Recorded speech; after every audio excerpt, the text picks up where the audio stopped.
प्रार्थनान हे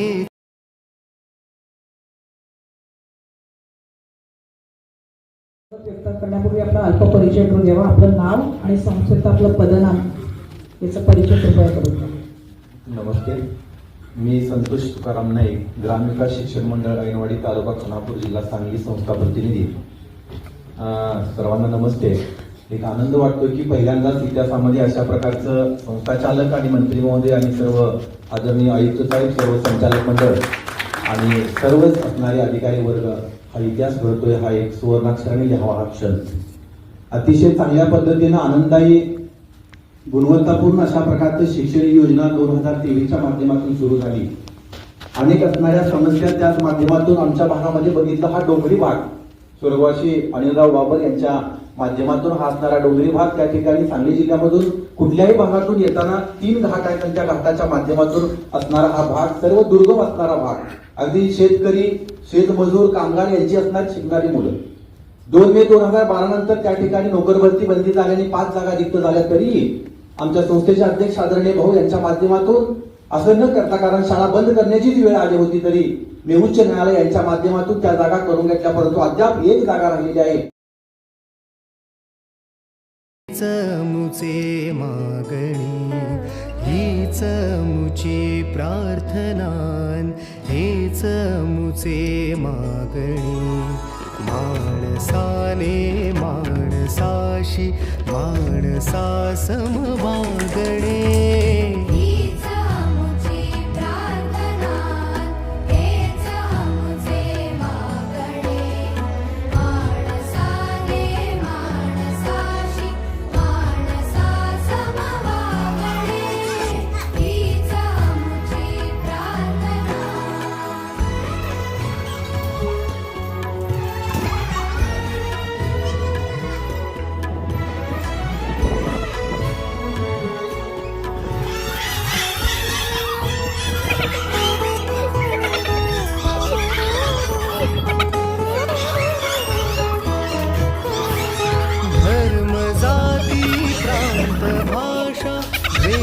सारे संपू दे.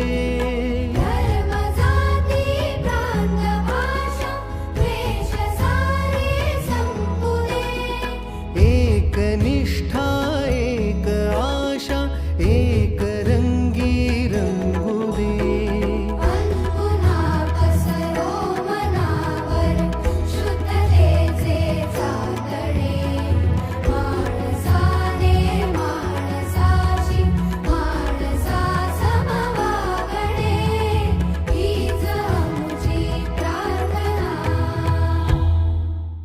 हीच आमची आस्ते कदम गणपती गज शिवपती सुवर्णरत्न श्रीपती शस्त्रास शस्त्र पारंगत राजनीती धुरंधर प्रौढ प्रताप पुरंदर क्षत्रिय कुलावतंस सिंहासनाधीश्वर राजाधिराज छत्रपती शिवाजी महाराज की जय. छत्रपती शिवाजी महाराज की जय. नमो पार्वती पदे हर हर महादेव. हर हर महादेव. जय शिवाजी जय भवानी. एक महाराष्ट्रातील सर्वात पहिला साक्षर जिल्हा कोणता? महाराष्ट्रातील पहिला साक्षर जिल्हा सिंधुदुर्ग आहे.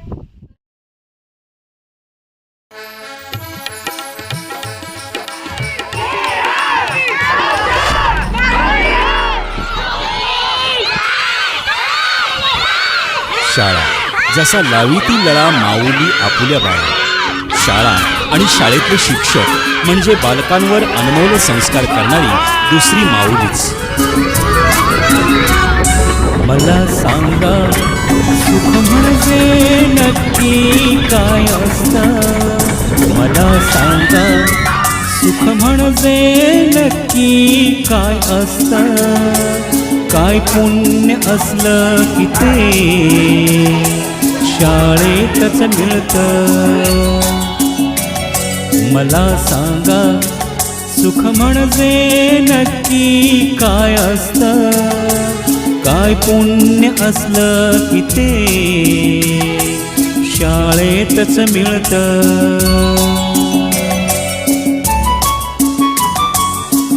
शाळा एक ज्ञान मंदिर, बालकांचं उज्ज्वल भविष्य घडवणारी, बालकाला देशाचा भक्कम आधारस्तंभ निर्माण करणारी. ज्ञान घेण्या हर दिन बालक शाळेत येती, ज्ञानाची शिदोरी घेऊन भरारीत घेती. आपण त्यांच्या पंखाना बळ द्यायचं असतं. मला सांगा सुख म्हणजे नक्की काय असतं. मला सांगा सुख म्हणजे नक्की काय असतं. काय पुण्य असलं की ते शाळेतच मिळतं. गुरु देई ज्ञान, दूर होई अज्ञान. ज्ञान दिल्याने ज्ञान वाढते, त्या ज्ञानाचे मंदिर हे सत्य शिवाहोण सुंदर हे. गुरु शिष्याचं नातं या ज्ञान मंदिर घडतं. देशाचं भविष्य आमच्या हातून अंकुरतं. आपलं आपण कर्तव्य पार पाडायचं असतं. मला सांगा सुख म्हणजे नक्की काय असतं. मला सांगा सुख म्हणजे नक्की काय असतं. काय पुण्य असलं की ते